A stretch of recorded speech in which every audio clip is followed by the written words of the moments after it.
Estamos de volta com o Jogo do Poder, hoje recebendo o líder do PMDB na Câmara dos Deputados, o deputado Leonardo Pisciani, e também contando com a presença do jornalista Walter Diogo. Deputado Leonardo Pisciani, eu gostaria que o senhor tentasse me explicar qual é a efetiva posição do PMDB. O PMDB detém a vice-presidência, com Michel Temer. O PMDB, teoricamente, não é um partido aliado, é um partido que pertence efetivamente ao governo.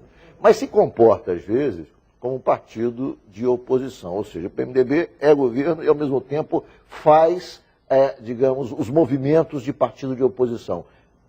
Dá para continuar assim, quer dizer, com essa dubiedade diante da sociedade, ocupando ministérios, ocupando a vice-presidência e no Congresso fazendo movimentos de oposição?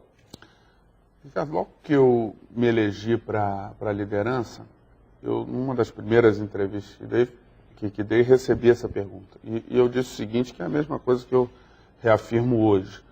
O PMDB faz parte da base, mas nós não somos uma base cega, nem sem opinião. Então o PMDB quer discutir as matérias, por isso a gente insiste.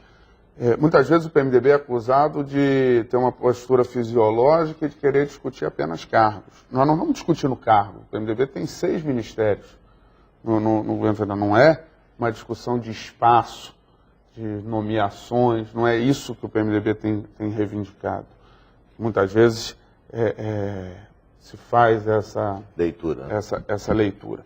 O que o PMDB quer efetivamente é a participação nas decisões, porque, como você disse, o PMDB tem o vice-presidente da República, que, aliás, deveria ser mais usado na interlocução política. É muito pouco usado e muito mal usado pelo governo na interlocução política, que não precisava inventar.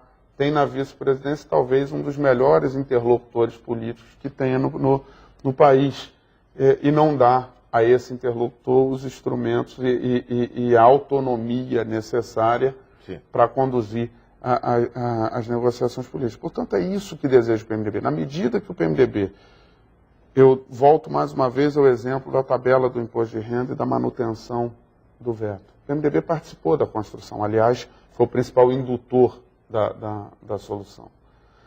Nós garantimos a manutenção do veto. O Bolsonaro se comportou majoritariamente como base. Após o PT, foi o partido que, tanto em números absolutos como em números percentuais, foi o que mais deu votos pela manutenção desse veto. Mais do que o partido do ministro Kassab, mais do que outros partidos. Deixa eu lhe fazer uma pergunta, deputado.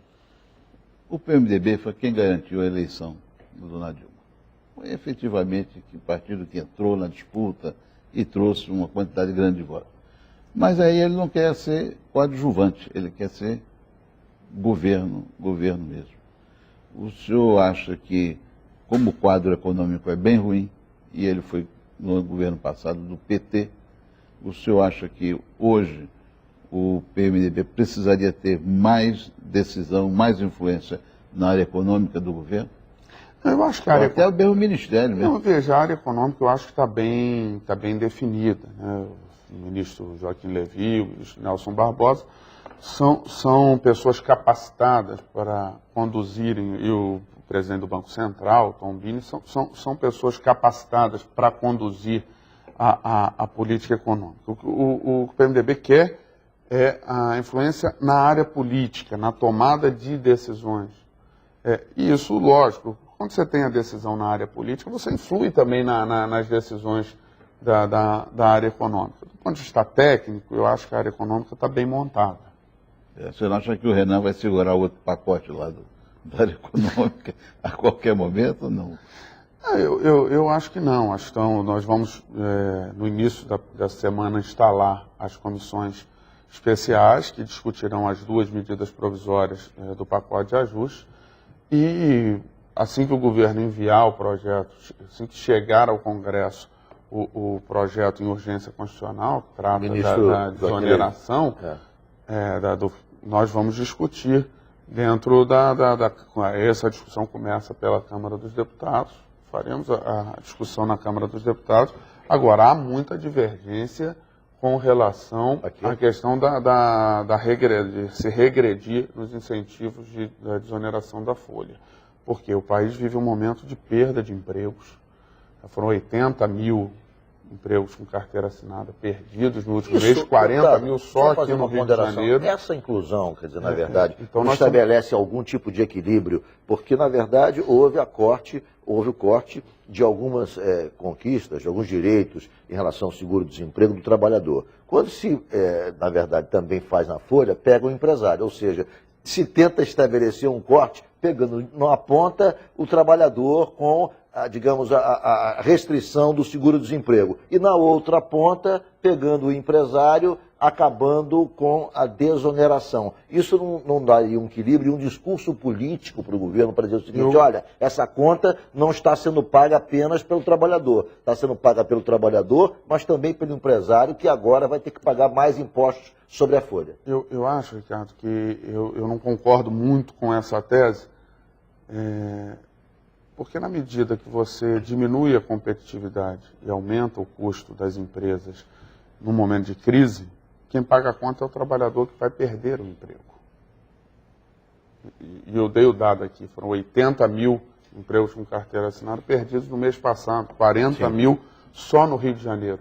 Então, eu acho o contrário, nós temos que, se é lógico, ter a responsabilidade fiscal, mas, de certa forma, manter a competitividade e o desenvolvimento das nossas indústrias, dos nossos setores produtivos, para que não custe o emprego das pessoas. Porque, num primeiro momento, quando se lançou apenas os cortes na restrição do seguro-desemprego, etc., quer dizer, houve, da parte dos segmentos mais da esquerda, uma grita muito grande de que quem estava pagando a conta era apenas o trabalhador.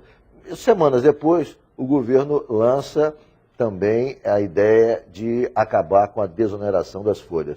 E aí, então, deu um discurso de equilíbrio. Bom, agora também os empresários estão pagando um pouco dessa conta. Quer dizer, isso facilitou um pouco o discurso político do PT. Mas eu digo o seguinte, me parece que essa justificação não é verdadeira. Sim. Por isso, em última instância, quem paga a conta é o trabalhador no Você acha que falta sintonia entre a equipe econômica, que é muito mais técnica, com o Congresso? Quer dizer, o Congresso é que daria eu acho que hoje o limite dessas... Não, o Congresso dará esse limite, né? Na medida, eu acredito que as medidas do seguro-desemprego, né? Da pensão, do auxílio-doença, do abono salarial, do seguro-defeso, serão discutidos, serão alterados pelo Congresso, né? Evidente que esses programas eles precisam de alguns ajustes, e nisso o governo acerta, que a regra atual permite algumas distorções. Então, eu acho que a porta para essas distorções deve ser fechada, sem sacrificar os direitos e as garantias dos trabalhadores e das pessoas que precisam desses benefícios. Então, eu acho que o descompasso, Walter, ele é muito mais com o núcleo político do que com a equipe econômica. Não tem sintonia. Tanto que eu, mais uma vez, dou o exemplo da tabela do imposto de renda. A negociação foi feita entre o Congresso e a equipe econômica. Deu certo porque se tirou o núcleo político do caminho. Você fala aí foi núcleo feita uma negociação direta. Há uma grita muito grande em relação à atuação do ministro Mercadante da Casa Civil. Tentam atribuir a ele todos os erros do governo nesse campo. O senhor concorda com essa tese de que o ministro Mercadante tem sido um trapalhão na condução da política, na condução política do governo? Não, eu acho que não cabe personificar no ministro Mercadante esses erros. Não é culpa dele. A culpa é do modelo que está montado. Precisa mudar o modelo. Precisa se ampliar esse núcleo institucional, trazendo para participar dele todos os partidos, trazendo o vice-presidente da República para participar desse núcleo, que eu chamaria de, como define bem o vice-presidente da República, de núcleo institucional. Não é o núcleo duro. Esquece essa conversa de núcleo duro. Você quer o PMDB no poder, institucional. Né? Eu vou fazer um rápido intervalo, o Jogo do Poder volta em 1 minuto, hoje com o líder do PMDB na Câmara dos Deputados, deputado Leonardo Pisciani.